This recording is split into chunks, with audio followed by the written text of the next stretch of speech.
platformer bosses have never really been the highlights of their game.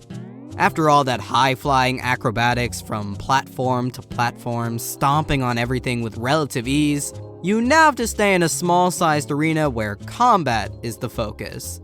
It doesn't take a game design channel to tell you that's not their best idea, and yet these bosses have persisted through each generation of games. Which is pretty unfortunate considering the series that started it all suffers the most when it comes to bad boss fights.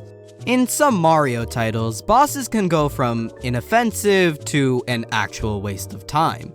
It's a shame though, because there are multiple bosses in the series which get everything right, and yet Nintendo refuses to learn from their own games. There's a lot of things I could criticize Mario bosses for, like everything only taking 3 hits, the overall ease, and much more.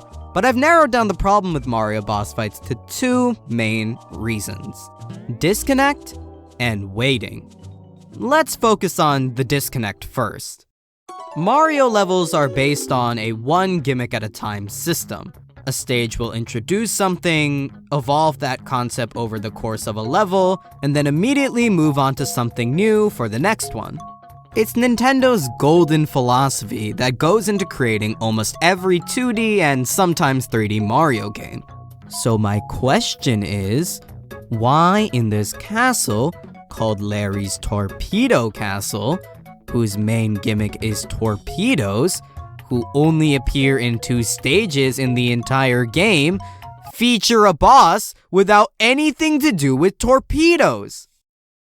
This complete disconnect from the main platforming stages just makes this boss feel like a quick intermission from the game's main ideas, instead of expanding upon them. I think you've made a pretty bad boss when it feels more like a quick minigame than a fun test of skill. However, disconnect can be a lot more damaging than just making some pretend intellectual on the internet's eye twitch. When introducing any new mechanic, it's important to let the players first try it out in a safe space so they get how it works. Almost every Mario level does this. So it's only natural that Mario bosses show what happens when you throw a completely unprepared player into a completely new mechanic. Case in point, King Boo from Super Mario Sunshine. Here's a quick explanation of what to do against him. You wait for him to spin his slot machine, hope it lands on fruits, throw a pepper into his mouth, and then throw another fruit at him. Explained like this, it sounds pretty simple.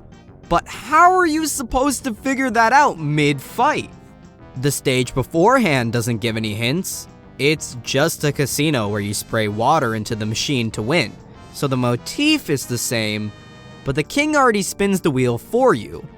No other boos in the game are defeated by any sort of fruit, and peppers aren't a special type of fruit that only appear here.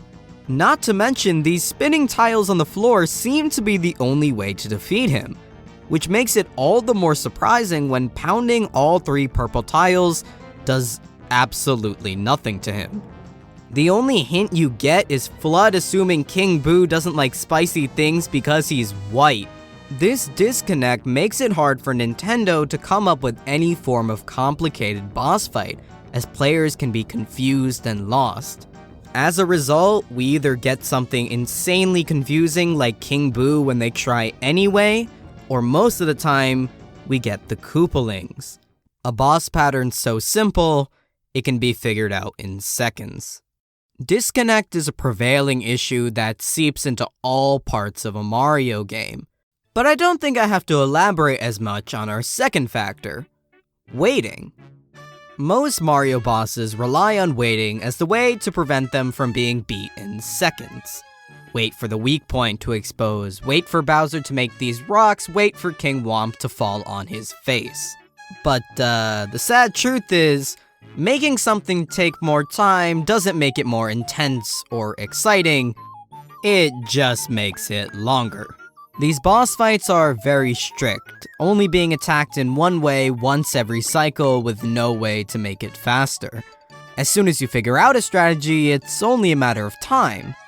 I think a bit of waiting is fine, don't get me wrong here, Being able to crush a boss in seconds gives you Boom Boom from Mario 3.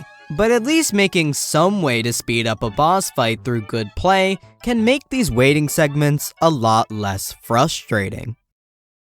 So some of you might be a little confused. I did say I liked some Mario bosses in my ranking video, so that has to mean I think there are a few of them that don't fall into this category. And you're right.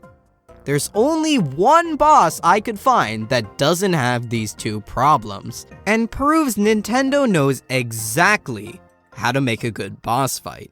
And its name is... the majority of bosses from Mario Galaxy. Wait, what? What makes this stuff all the more frustrating is that Nintendo had this stuff figured out in 2007, and still in modern titles they refuse to just keep doing what worked. We have bosses that continue the level design themes, bosses that can be attacked at any times, and bosses that actually feel like threats. Just try and convince yourself Kingfin isn't one of the coolest ideas for a boss. Galaxy has it all, and after a couple weeks of religiously playing 3D All-Stars, I think I found the best fight in Mario. You probably remember him well because he had a certain prankster comment which everyone hated. He's from the Ghostly Galaxy's third and final star. Ladies and gentlemen, let me introduce you to Bouldergeist. Bouldergeist is an absolute masterclass in game design, and you cannot convince me otherwise. The whole level he stars in is centered around these black boos which blow up on contact, so immediately when Bouldergeist makes them appear during the fight, you know how to deal damage. There is a bit of that classic Mario waiting, but usually he'll spawn 2 bomb boos at once, letting you do double damage each cycle. However, the real genius for me comes in his second phase. After you strip him of his rock armor, Bouldergeist will run away, signaling the final hit of the fight. Except when you hit him another time, a cutscene plays. And this time, he's got hands. Wow, that sentence was a lot less threatening than I thought it would be. His hands waste some more time, add some new attacks, and most importantly, protect the main body. If you try to be as carefree with the boss this time, you'll end up hitting the hands instead. The inexperienced player will slam some boos into the hands until one drops, using the opening to deal damage to the real boss. Although, you never have to interact with the hands. If you learned how to control the black boos properly in the level prior, you'll be able to destroy the main body by weaving through the hands, skipping a major portion of the seemingly intended strat. This right here is good boss design. Not only is it an excellent way to cap off the level, it's also just fun. I didn't even mention how one of his attacks stays on the floor, and in turn makes you maneuver around it to actually damage the boss. Or how shooting a starbit at the rocks can make their contents come out faster. There are a bunch of little facets that make this boss dynamic and interesting. I don't know why Nintendo hasn't used this philosophy for all their modern titles. In 3D World and Super Mario Bros. U, they completely forgot all about it, just to bring this sort of design back into Odyssey.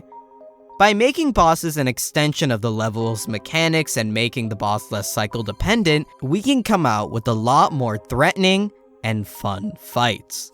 Mario bosses have never really been great. That much is clear. But that doesn't mean they can't adapt, change, and transform into another part of these already amazing games. Now, if you excuse me, I'm gonna go disappear for another 3 weeks to go play the game again as Luigi. Hey guys!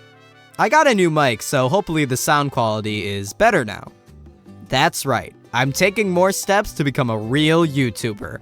By not posting for 3 weeks. What can I say? Portable Mario Galaxy is kind of a drug. As always, don't forget to like, comment, and subscribe. I'll see you next time. Bye!